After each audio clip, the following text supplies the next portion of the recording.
The great hall of the alien court was silent at first.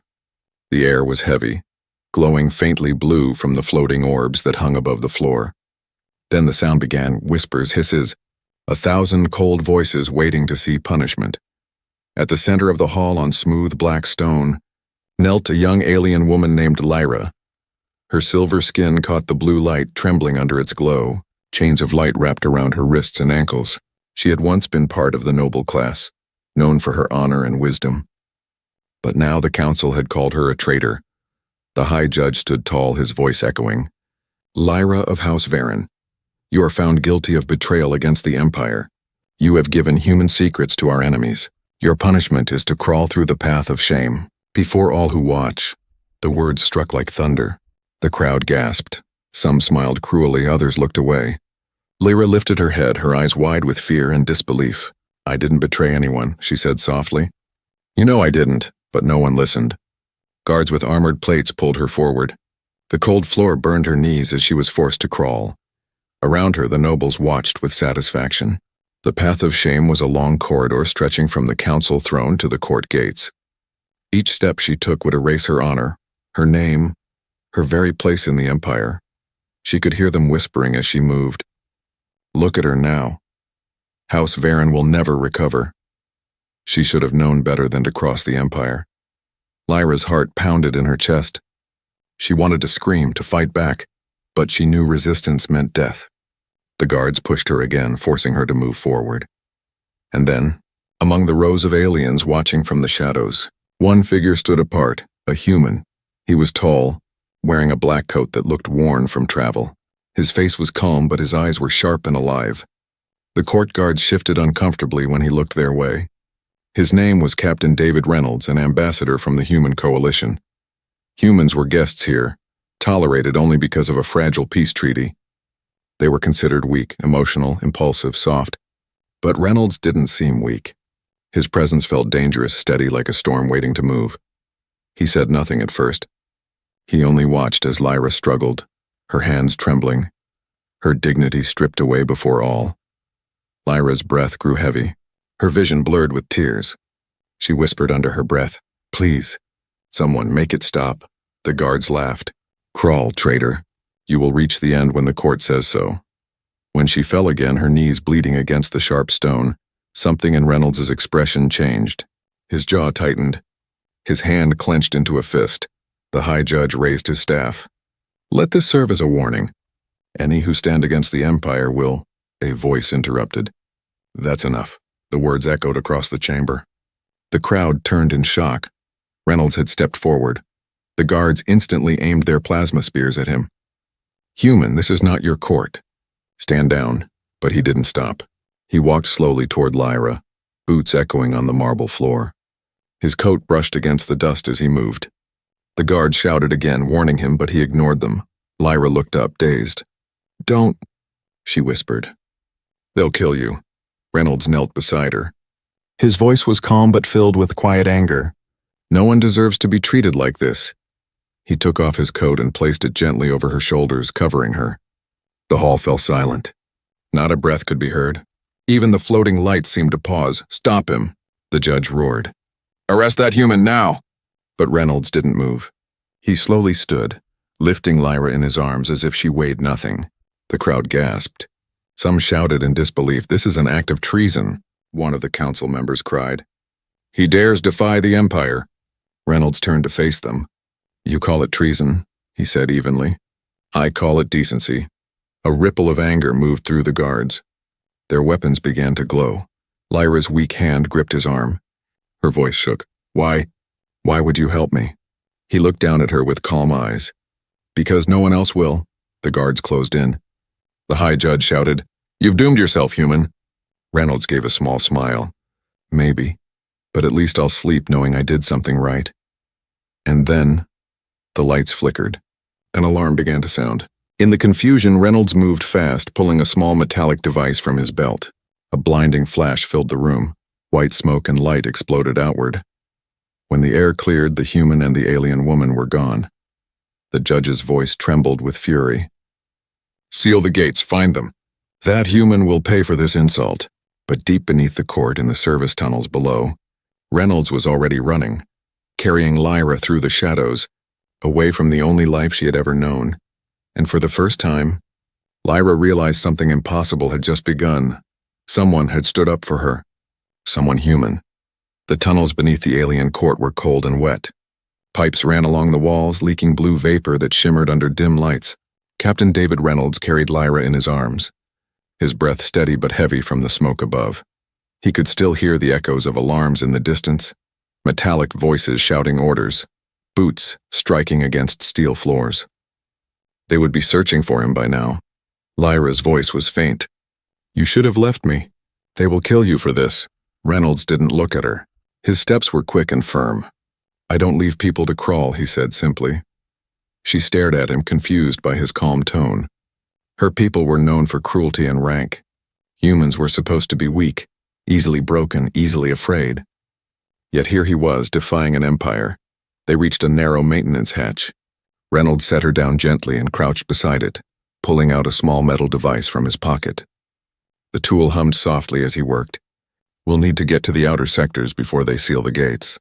Lyra leaned against the wall, still weak. Her silver hair stuck to her face, her hands trembling. "Why would you help someone like me?" she asked quietly. Reynolds glanced at her. "Because right now you're someone who needs help. That's enough for me." The hatch unlocked with a hiss. He helped her crawl through, then followed behind, sealing it shut again. The tunnel beyond was darker, lit only by distant emergency lights. The ground sloped downward toward the industrial section of the capital city, a place where no noble dared to go. They moved slowly, the only sounds being the hum of machinery and the faint crackle of static from Reynolds' communicator. Suddenly a voice came through. "Captain Reynolds, what have you done?" Reynolds pressed his earpiece. "Is that you, Haynes?" "Yes," the voice said, urgent. "The council declared you a criminal. They say you attacked the court and abducted a noble. They've locked down every port?" Reynolds stopped walking. "We'll need extraction from the outer ridge. Can you reach it?" "Maybe, but they're tracking your signal. You have less than 10 minutes before they triangulate you." He turned off the communicator and looked at Lyra. "We move faster now." Lyra tried to walk but stumbled. Reynolds caught her before she fell. His hand was warm, steady. For a moment she saw something in his eyes she had never seen in her own people. Compassion without pride. "You don't even know me," she said. He smiled faintly. "I don't need to." They reached the end of the tunnel. A large grate opened to the surface, a glowing city of silver towers under twin moons. But the streets were empty, patrolled by hovering drones. Reynolds crouched and scanned the horizon. "We'll head for the cargo district. There's an old transport line there. If we're lucky, it still runs." Before they could move, a red light blinked overhead. A drone's lens focused on them. "Run," he said sharply. Lyra hesitated, fear freezing her. The drone fired a pulse of blue energy that exploded near the tunnel mouth. Reynolds grabbed her hand and pulled her down a side alley. Sparks rained over them as debris fell. He pulled out a small spherical device and tossed it behind them. It exploded with a flash, releasing a burst of static that fried the drone's circuits. The machine crashed, smoke rising from its shell. They hid behind a pile of metal crates. Lyra's chest heaved as she tried to catch her breath. "You fight like a soldier," she whispered. "Once was," Reynolds replied. "Now I'm just someone trying to make things right." The noise from the explosion faded. Only the distant hum of the city remained. Lyra looked at the jacket he'd given her. It was too big for her small frame, but it felt warm, safe. She touched the torn fabric near the shoulder. "Humans are strange," she said softly. Reynolds gave a small chuckle. "You're not the first to say that." Silence followed. Outside, the sky turned darker as ships passed overhead. "Where are we going now?" Lyra asked. "There's a freighter in the west sector," he said. "If we reach it, I can get you off-world." Her eyes widened. "Off-world? They'll hunt you to the edge of the galaxy." He nodded. "Probably. But you said you didn't betray them. That means there's something you know, something they don't want out." She hesitated, her lips tightening. "They built something powerful. A weapon that breaks minds, not bodies. I saw what it did." Reynolds' face hardened. "Then we definitely need to leave." She looked at him, trembling. "You're risking everything for me." He stood and offered his hand. "You'd do the same if you were human." She didn't take his hand at first, then slowly reached up and let him pull her to her feet. Somewhere above, the alarms blared again. The sound echoed through the metallic streets like thunder. Lyra turned her gaze toward the glowing towers of the empire that had destroyed her life. "They'll never forgive you," she whispered. Reynolds adjusted his coat and smiled faintly. "Good thing I stopped caring about forgiveness a long time ago." He led her into the dark streets, his shadow stretching long under the blue lights. Behind them, the wrecked drone sparked once more before going silent, a symbol of the first crack in the Empire's pride. And for the first time in her life, Lyra felt something she had never felt before: hope. The night city stretched endlessly under two pale moons. Metal towers shone like cold stars, and in the distance, alarms still echoed. Captain Reynolds and Lyra moved quickly through the lower streets, where pipes hissed and steam rose from vents like ghosts. The city above was beautiful but cruel, built on obedience, silence, and fear. Reynolds kept his hand near his weapon as they passed through shadowed alleys. Every corner could hide an eye. Every light could be a drone's lens. Lyra walked beside him, wrapped in his coat, her silver hair catching faint light from broken signs. She still moved weakly, but her eyes were sharper now, filled with quiet determination. "How far until we're safe?" she asked softly. Reynolds didn't slow. "Safe doesn't exist here. Only quieter places." Lyra nodded, though she didn't understand what he meant. She looked around. The walls were covered in alien script, painted over and crossed out, the signs of rebellion long crushed. The smell of oil and dust filled the air. Suddenly, the sound of metal footsteps echoed nearby. Reynolds pulled her behind a fallen pillar. A patrol of drones floated past, silent red lights scanning the ground. Lyra held her breath. Reynolds didn't move. Only when the hum faded did he whisper, "Move." They crossed a narrow bridge leading into an abandoned district, once a factory, now a maze of rust and ruin. "Why are you helping me?" she asked again, almost whispering. He looked at her briefly. "Because you didn't deserve what they did." "But I'm not human," he smiled faintly.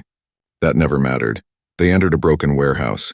The roof had collapsed in places, letting moonlight pour through like silver rain. Reynolds guided her toward a hidden door under the floor. It led into a storage tunnel where an old generator still hummed softly. He crouched and opened his small communicator, connecting it to a scanner. "We'll rest for a few minutes," he said, then move before sunrise. Lyra sat on the ground exhausted. Her body ached from the punishment, but her mind was louder than the pain. "Back in the court," she said slowly. "They called you a fool. Do all humans act this way?" Reynolds glanced at her, a small smirk on his lips. "Most wouldn't, some would. But when you've seen what cruelty looks like, it's hard to stay quiet." Lyra studied his face. Strong lines, calm eyes. He didn't seem angry or afraid, just certain. Humans were supposed to be chaotic, emotional, yet this one carried himself like a man who had already made peace with danger. A distant explosion shook the ground. The lights flickered. Reynolds stood quickly, scanning the area. "They're searching with air drones now." He turned off his light and motioned for her to follow. "Stay close. Don't speak unless I say." They moved again, this time through a long tunnel filled with shadows.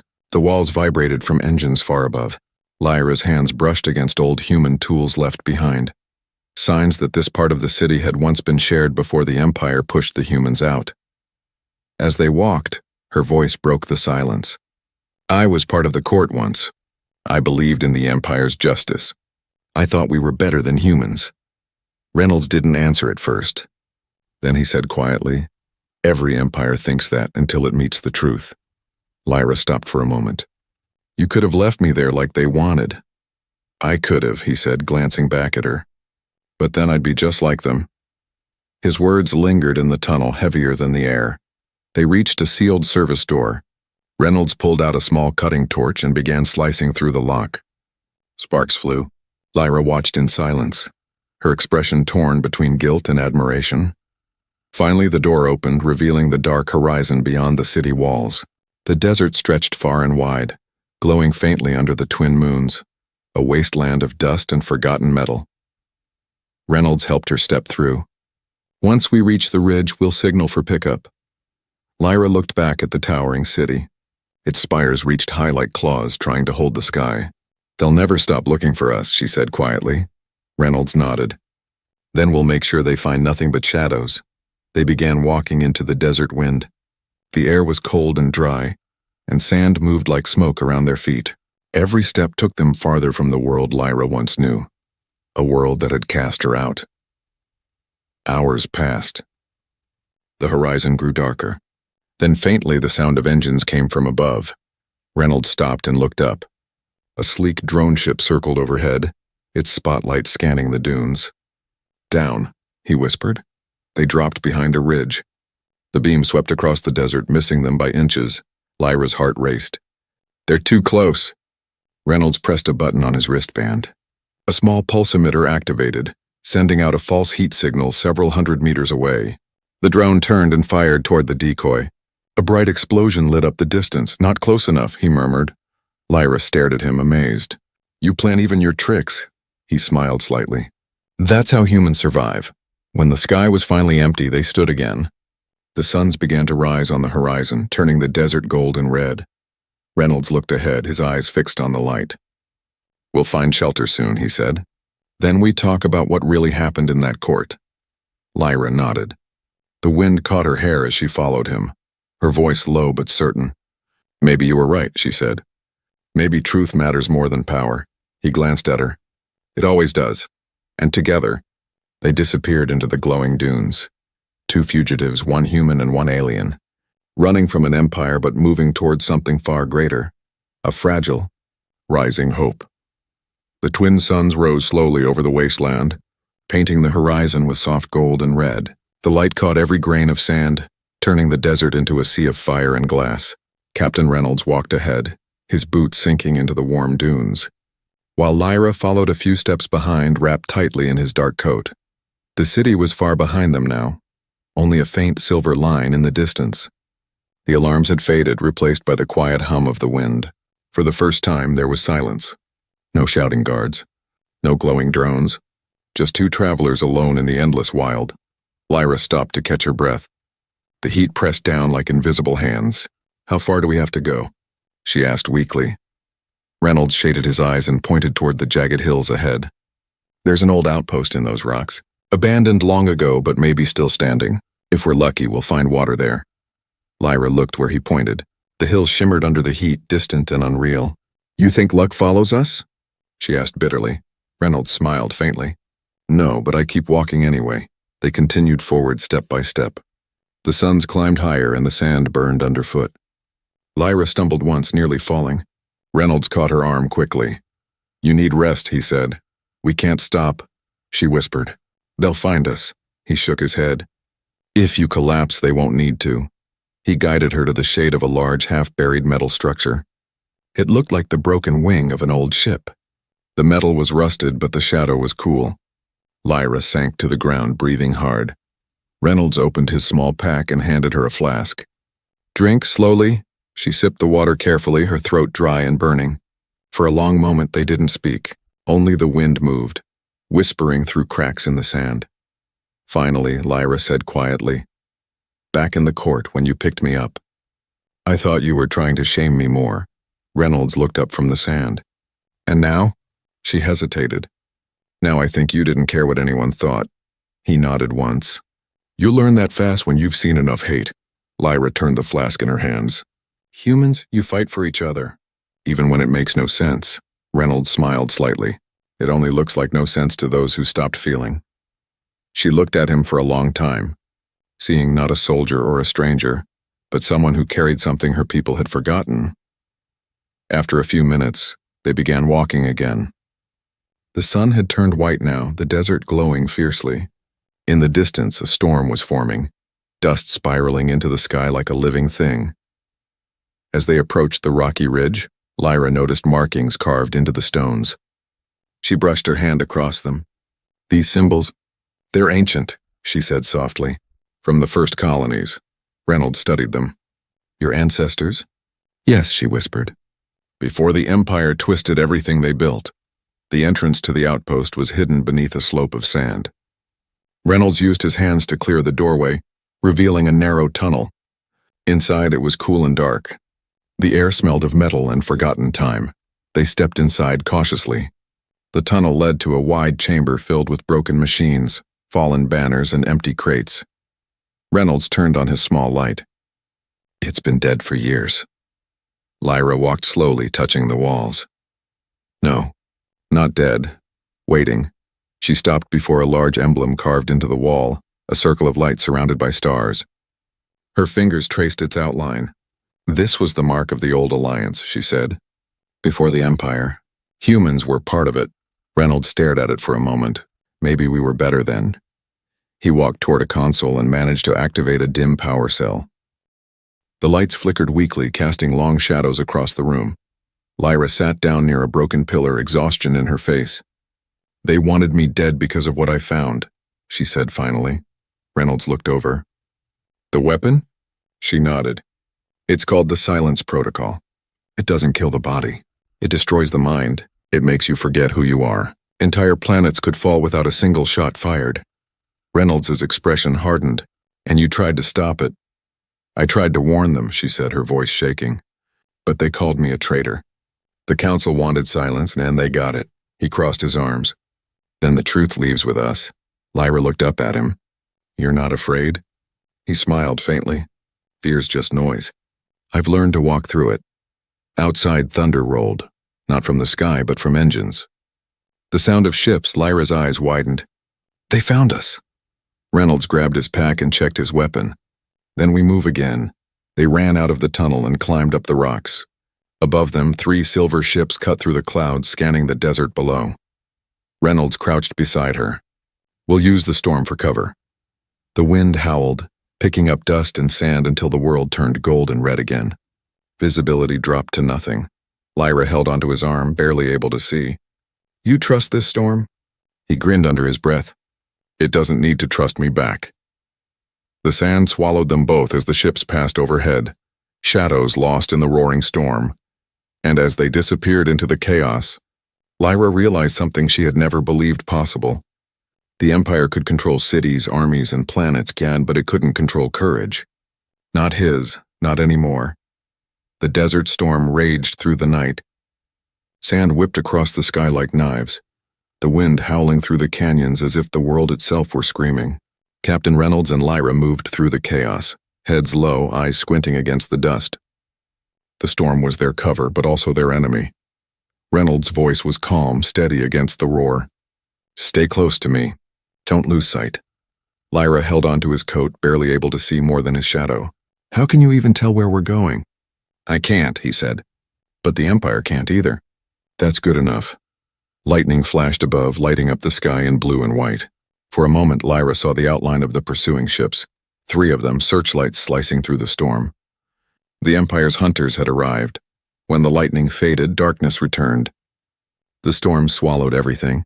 They reached the base of a jagged cliff and found a narrow opening between rocks. Reynolds guided her inside. The wind outside screamed like a dying creature, but inside it was still and silent. They crouched in the hollow, catching their breath. Lyra looked at him through the faint light of his wrist lamp. His face was covered in dust, his eyes sharp and focused. They won't stop, she said. No, he replied. They never do, she hesitated, voice shaking. You could still leave me. They want me, not you. Reynolds gave a dry laugh. You still don't understand, do you? The moment I picked you up, your fight became mine. For a few seconds, neither spoke. The storm's sound filled the space between them. Then came a sharp beeping noise, his scanner flashing red. Reynolds frowned. They've dropped ground units. We've got company. He turned off the lamp and pressed his ear to the stone wall, listening. Through the wind, faint mechanical sounds echoed. Boots, servos, energy pulses. The Empire's hunters had landed. Reynolds loaded a small charge into his pistol and handed a second device to Lyra. Hold this. Don't press the trigger until I say. Lyra looked at it nervously. What does it do? It buys us time. Moments later, bright lights cut through the entrance of the cave. Shadows moved. 3 soldiers in silver armor, visors glowing red. Their voices were distorted by filters. Thermal trace detected. 2 signatures, Reynolds whispered, now. Lyra pressed the trigger. The device hummed, then released a burst of blinding light that filled the entire cave. The soldiers stumbled, their sensors fried. Reynolds moved fast, silent as a ghost. 2 precise shots, blue flashes, and the first soldiers fell. The third raised his weapon, but Reynolds struck first, knocking the gun aside and slamming him into the rock. Lyra covered her ears as the sound of energy fire echoed off the walls. When the light faded, only silence remained. Reynolds reloaded calmly. "We need to keep moving." Lyra stared at the fallen soldiers. "You didn't even hesitate." He looked back at her, eyes steady. Hesitation is what they count on. They climbed out the back of the cave, emerging into another stretch of desert.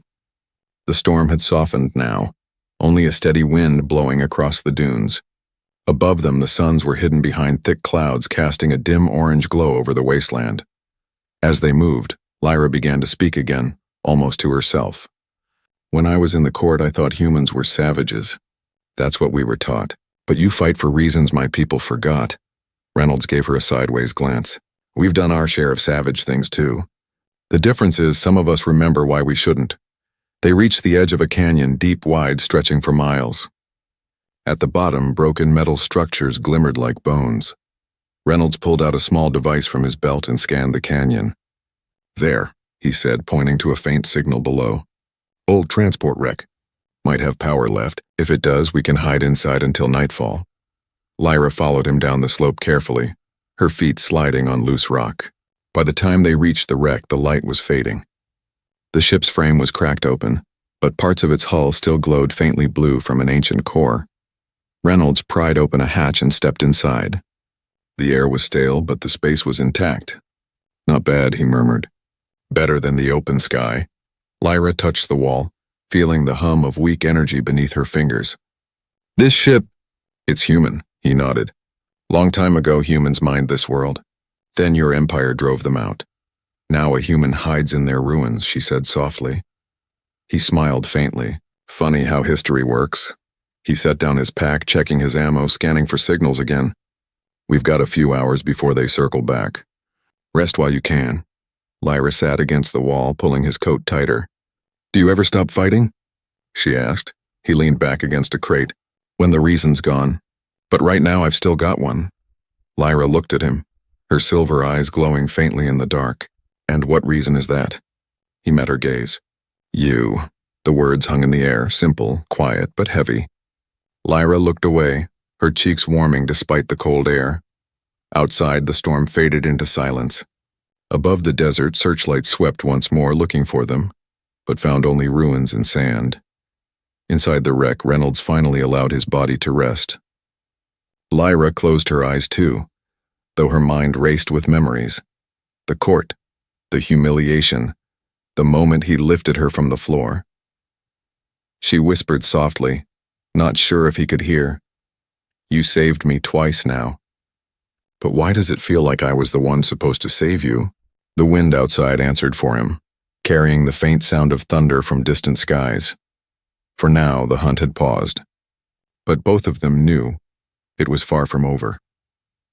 The first light of dawn crept across the horizon, spilling pale gold through the broken hull of the crashed ship. The storm had passed, leaving the desert strangely quiet. Reynolds was already awake, standing near the opening, scanning the skyline through a small handheld device. His eyes were red from lack of sleep, but his focus never wavered. Behind him, Lyra stirred. The coat he had given her slipped from her shoulder as she sat up, blinking at the warm light.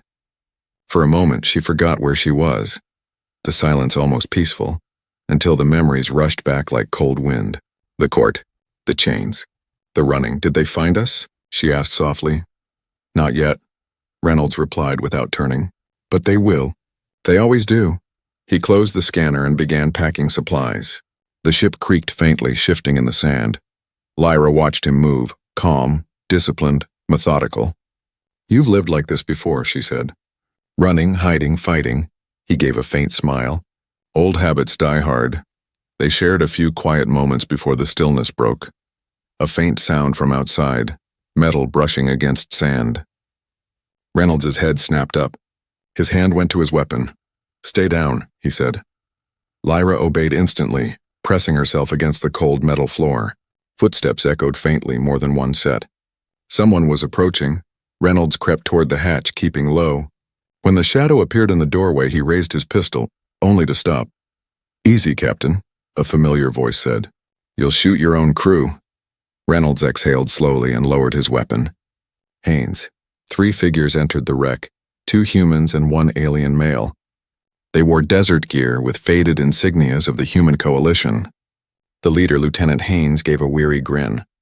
"You're a hard man to track down, sir. We caught your signal yesterday." Reynolds didn't relax. "You weren't supposed to follow me." Haynes shrugged. "Command wanted you back. Said you'd gone rogue. But then we saw the broadcasts, the court trial.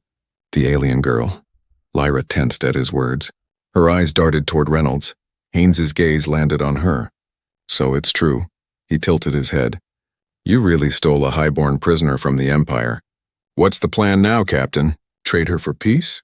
Reynolds' voice hardened. "She's not a prisoner. She's a witness. She knows what the Empire's building." The alien soldier and Haynes's team scoffed. "You expect anyone to believe that?" Reynolds took a step closer. "You saw what they did to her. You know what they're capable of." Haynes sighed, rubbing his neck. "I'm not arguing that. But Command's made it clear they want this mess cleaned up. No witnesses. No loose ends." Lyra's blood ran cold. "What do you mean?" Reynolds stepped between her and the others. "You're not touching her." The alien soldier raised his rifle. "Don't make this harder than it needs to be." Reynolds' voice was low, sharp. "Put that gun down." For a moment, no one moved. The air inside the wreck grew heavy. One wrong word could ignite it all. Haynes looked at his captain, something like regret flickering in his eyes. "You taught me everything I know about survival, sir. But this isn't survival. It's suicide." Reynolds' jaw tightened. "Sometimes survival's not the point." The alien soldier smirked and pulled the trigger. The shot flashed bright, but Reynolds was faster. He ducked, fired once, and the rifle went spinning across the floor. The alien fell with a cry. Haynes shouted, diving for cover. Blue light filled the wreck as energy bolts ripped through the walls. Lyra screamed, covering her ears. Reynolds grabbed her arm, pulling her behind a console. "Stay down!" "You can't fight all of them," she yelled. "Watch me," he said. The firefight shook the air. Sparks fell from the ceiling. The sound of metal striking metal echoed like thunder. Haynes shouted over the noise. "Reynolds, stand down!" "You're outnumbered!" Reynolds fired again, hitting the second soldier's weapon. Not outclassed. A blast hit the console beside Lyra, showering her with dust. Her hands glowed faintly, a strange silver light pulsing under her skin. Reynolds didn't notice at first, too focused on the fight. But when she lifted her hand, the light flared bright, and the air itself bent around her. The next shot from Haynes's blaster stopped mid-air, frozen. Reynolds turned, eyes wide. "Lyra, what are you doing?" Her voice trembled. "I don't know." The energy blast hung for a moment longer, then exploded outward in a shockwave that threw everyone to the floor. The ship groaned, metal twisting. When the dust cleared, Lyra was on her knees, panting, her hands dimming. Haynes groaned, pinned under a fallen beam. What was that?" Reynolds stood stunned. "A power your empire didn't erase." He turned to Lyra, helping her stand. "You saved us." She shook her head weakly. "No, I almost killed you." He smiled faintly. "Then next time, aim better." Outside, distant engines roared again, the Empire's ships, closing in fast. Reynolds grabbed a rifle from the floor and tossed another to Lyra. "We can't stay here," Haynes called out from behind the beam. "You'll never make it, Reynolds. They'll burn the desert to find you." Reynolds paused at the hatch. Then they'd better bring more fire. He and Lyra slipped into the open, running toward the rising sun. Behind them, the wreck burned, a bright wound in the endless desert. Lyra looked at him as they ran. "Your own people betrayed you." Reynolds didn't slow. "It happens. Doesn't change what's right." And somewhere behind them, under the noise of engines and wind, Haynes whispered into his communicator, voice shaking. "They're alive. Both of them." The twin suns hung low, painting the desert with fading gold. The wind was quiet now, carrying only the smell of smoke from the wreck they'd left behind. Captain Reynolds and Lyra stood on a high ridge overlooking the silver spires of the Empire's capital, the same city where it had all begun. Lyra stared at it, her expression hard but uncertain.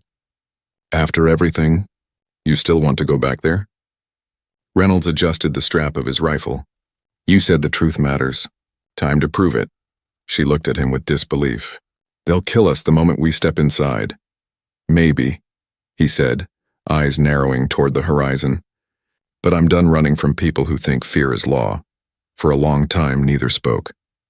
The city shimmered in the distance, glowing under the dying light. Then Lyra nodded slowly.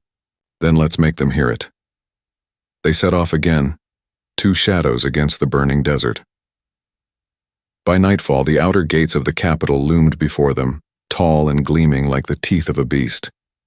Patrol drones circled above, beams scanning the sands.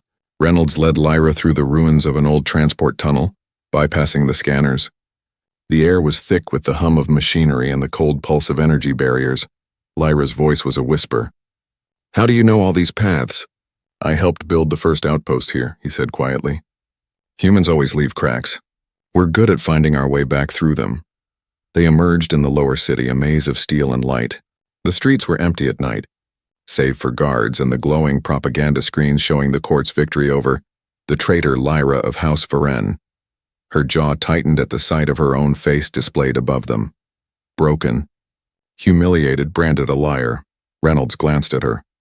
"We'll give them a new picture to remember." They moved fast, weaving through alleys until they reached the central plaza, the same great court where Lyra had crawled days before. It was filled again, this time for celebration.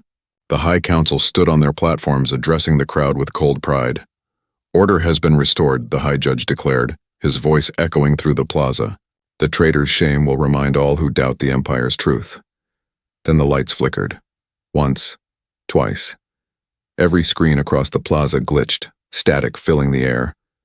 The crowd murmured, confused. The High Judge looked upward, frowning, and then the image changed. Lyra's face appeared, alive. Her voice filled the city. "The truth cannot be erased," the crowd gasped. Guards shouted, searching for the source, but it was too late. From a hidden console beneath the court steps, Reynolds transmitted the stolen data, evidence Lyra had carried since her arrest. Images flashed across every screen. Secret labs, victims of the Silence Protocol. Entire cities turned into blank-eyed shells. The audience screamed. Shock, rage, fear. The High Judge shouted, "Cut the transmission!" Reynolds stepped into the plaza, rifle in hand. "You'll have to cut me first." Guards rushed forward, but Lyra emerged beside him, her silver skin glowing faintly under the lights. She raised her hand and the air shimmered, the same power that had burst from her before. The guards froze, their weapons trembling mid-air. The High Judge's face twisted in fury. "You dare return here?" Lyra's voice was steady, strong. "You taught me to crawl. But today I stand." Her words carried across the plaza, heavy as thunder. The crowd began to murmur again, louder this time, whispers turning to shouts. "She's alive. They lied to us." "What did they do?" Reynolds moved closer to the council stand. "You built your empire on fear, but fear breaks when people stop listening." The High Judge raised his weapon, aiming at him. "You will die for this, human." Reynolds didn't move. "Maybe, but not before everyone sees what you really are." The judge fired. A flash of blue light streaked across the air, but Lyra stepped forward, her hand rising. The energy bolt froze mid-flight, suspended like glass. The judge stared in disbelief. She turned her gaze on him, calm and cold. "You used our minds as weapons. Now face one." The bolt reversed, slamming into the judge's chest. He fell, his staff clattering against the floor. The crowd erupted, panic and shouting mixing with defiance. Guards hesitated, unsure whom to serve. Reynolds reached for Lyra's hand. "It's done. Let's move before..." A sudden blast rocked the court. Drones opened fire from the towers. Reynolds shielded her, firing back. Smoke filled the air. Civilians ran. Through the chaos, Lyra held her ground. She raised both hands, her voice ringing clear. "No more silence." A shockwave rippled outward, invisible yet powerful. Every drone in the sky flickered and fell. The court's lights went dark. The Empire's control systems crashed. When the smoke cleared, only the faint glow of dawn remained. Reynolds lowered his weapon slowly. "You did it," he said softly. Lyra looked around at the stunned faces of her people. "We did it." She turned toward him, her silver eyes reflecting the first light of morning. "When I met you, I thought humans were weak. But you showed me something I forgot, courage." Reynolds smiled faintly. "Funny, you reminded me why it still matters." They stood side by side as the twin suns rose higher, casting warm light through the shattered glass of the court. Around them, people began to cheer, timid at first, then stronger, freer. Lyra watched the sky, tears shining in her eyes. What happens now? Reynolds looked toward the horizon. Now, we start over, together. As the new day broke over the ruins of the old world, two figures walked away from the fallen court, one human, one alien, no longer fugitives but symbols of something far greater, hope.